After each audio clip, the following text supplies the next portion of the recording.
مش عشان اخد معايا بكره. رايح عند بكره عشان اروح معاك. هو حاجه سر بيني وبينك. هنروح هناك.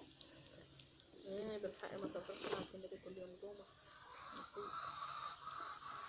وانا مش قاعده في شيء يعني في البلد. انا جيت اجي عشان افطر هنا، قالت لي احنا لما خلصنا بقى طعميه وفول وبطاطس مقليه السلام عليكم ورحمة الله وبركاته. اللهم صل وسلم وبارك على سيدنا محمد وعلى آله وصحبه وسلم.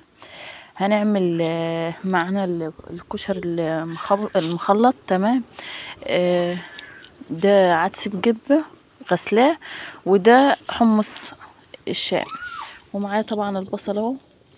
وحاطه الحله على النار. على فكره الحله دي يعني مخليها للنار بس، هي مدعوكه وزي الفل، بس طبعا الاضاءه مش موضحاها. هنحط بقى العدس والحمص مع بعضيهم، هيتسلقوا.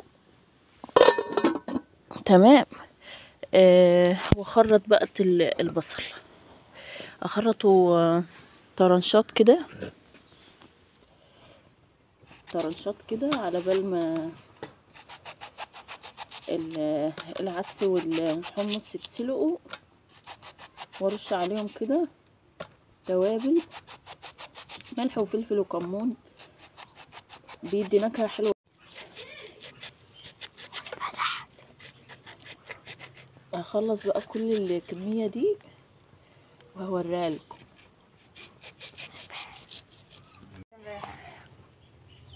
وري لهم. تفت علي التليفون بس ما كانش فيه مساحه، فالتليفون وقف مني وانا بسجل. تمام. هنخرج كل الكميه دي بقى معانا، ونحط عليها توابل ملح وفلفل وكمون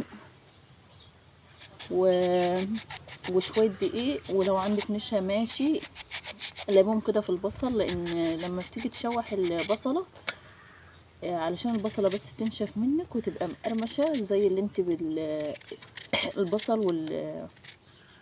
والكشري اللي انت بتجيبيه من بره. عفوا بس معلش عندي برد. خلصنا كل الكميه اللي معانا. تمام. هنحطها كده في الحله زي ما قلت لكم في اول الفيديو، ان الحلل دي اصلا عاملاها للكانون. انا ضحكاها بس هي تحس ان هي محروقه، فانا مخليها بس للكانون، يعني مش بستعملهاش على البوتاجاز جوه، مخليها للكانون بس.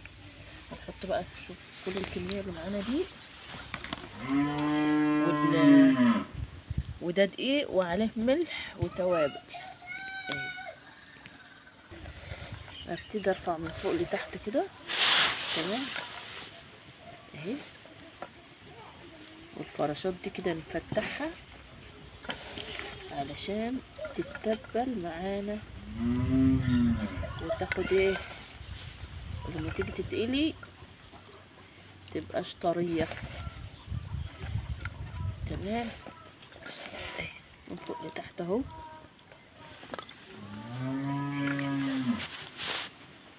وقبل بقى ما تقليها حطها في مصفى، وحاولي ان انت تنفضي الدقيق اللي انت حطيتيه او النشا علشان ما يحرقلكيش الزيت، لان الدقيق بيحرق. خلصناها بقى كده، نسيبها شويه كده. تمام. ونغطيها. هات الغطا اللي معايا. هنغطيها طبعا عشان ما تصممش، لان البصل بيصمم. نغطيها شويه كده. نشوف بقى خلاص على سوا. هحط له بقى شويه ملح وشويه توابل معانا.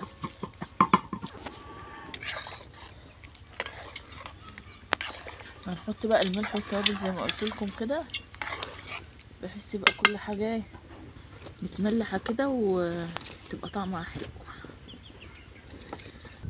يا ريت قبل اي حاجه ما تنسونيش باللايك والاشتراك وتفعيل زر الجرس علشان يوصل لكم كل جديد.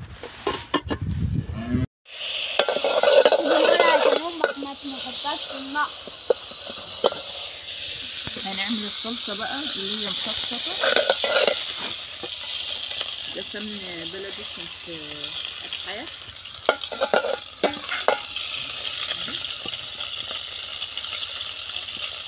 عليها ريحة شطة اهي، اسمها بستاني من شركة فريداء.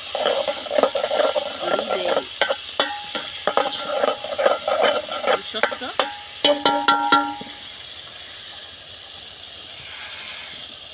نجيبها جاهزة كده.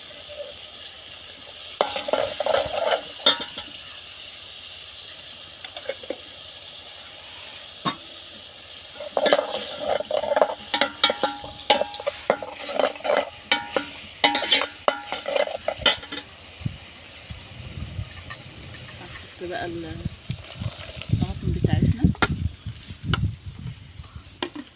نحط توابل اهي،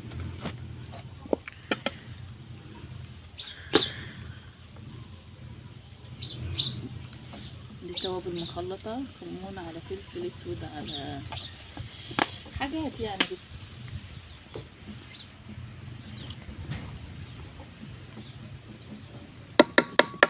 ملح بشطة، ملح بدقة، شكله كتير. نسيبها بقى تتسبك كده، وبعد كده نقلها في حلة نظيفة.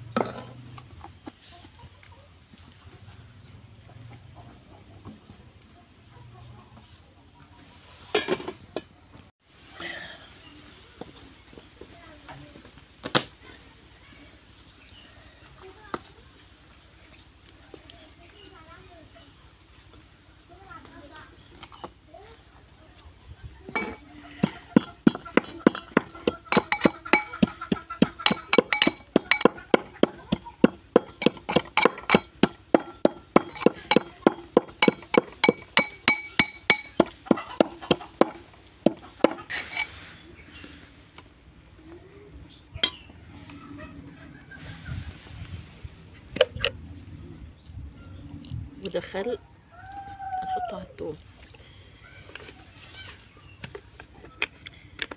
وشوية مية سخنين من العدس ابو جبة والحمص هنحطه برضو عليهم. تمام. في ناس على فكرة بتشوح البصلة في معلقة سمنة كده، وفي ناس ما بتشوحهاش، يعني انا كنت بشوحها الاول، دلوقتي مش بشوحها. هنبتدي بقى نسلق كده المكرونة، هو مش بياخد وقت يعني، هو اقل من الطبيخ يعني انت لما تحبي تطبخي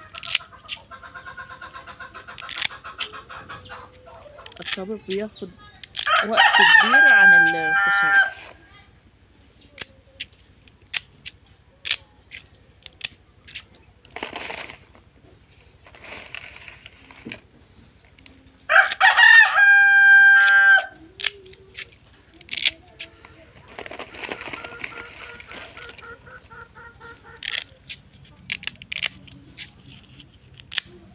انا طبعا اسلق المكرونه وبحط ده في حله وده في حله، بحطهم في حله نظيفه يعني، زي ما قلت لكم في اول الفيديو ان الحلتين دول عاملاهم للقانون بس مش معنى ان انا عاملاهم للقانون يعني مش بيدعوا، اكيد بيدعوا، صح يا رميساء؟ لان رميساء بتقول لي ادعمكم كويس.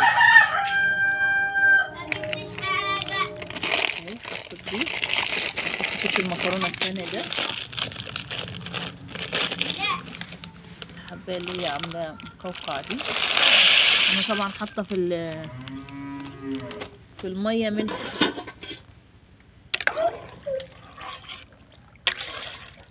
هتتسلق كده، وبعد ما تتسلق اصفيها في المصفى واحط في الحله معلقتين سمنه، تمام، واقلبه وبس، يبقى كده جاهز.